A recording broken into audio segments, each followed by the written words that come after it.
ในวันที่27มีนา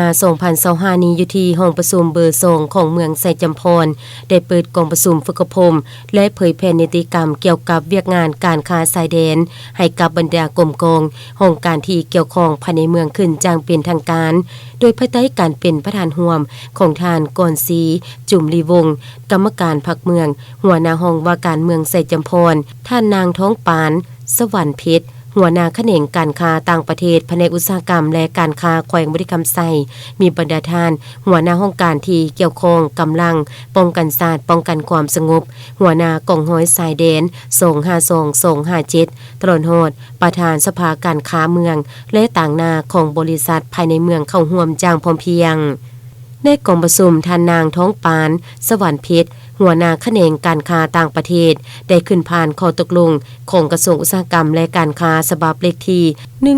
1953/โอโคโกโคโอลงวันที่5ธันวาคม2017ว่าด้วยการค้าสายแดนบทแนะนำฉบับเลขที่0280/โอโคโกโนโคโตลงวันที่27กุมภาพันธ์2017เกี่ยวกับการจะตั้งปฏิบัติบางมาตราของสัญญาว่าด้วยการค้าสายแดนระหว่างรัฐบาลแห่งสาธารณรัฐประชาธิปไตยประชาชนลาวและรัฐบาลสาธารณรัฐสังคมนิยมเวียดนามแจ้งการฉบับเลขที่1824/โฮโอโคโกโคโอ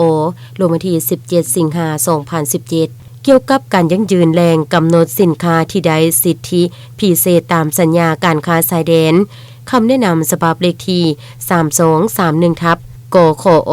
โซโดลงวันที่13กรกฎาคม2018ว่าด้วยการเก็บกรรมข้อมูลการค้าสายแดนหลังจากนั้นคณะประธานยังได้เสนอให้บรรดาท่านที่เข้าร่วมกองประชุมครั้งนี้ได้มีคำคิดคำเห็นแลกเปลี่ยนบทเรียนเกี่ยวกับเวียกงานดังกล่าวเพื่อให้กองประชุมฝึกอบรมและเผยแพร่นิติกรรมครั้งนี้ให้มีประสิทธิผลสูงและเห็นให้การนำส่งสินค้าออกสู่ต่างประเทศและนำสินค้าเข้ามาจากต่างประเทศถูกต้องตามระเบียบการขึ้นเติมอีก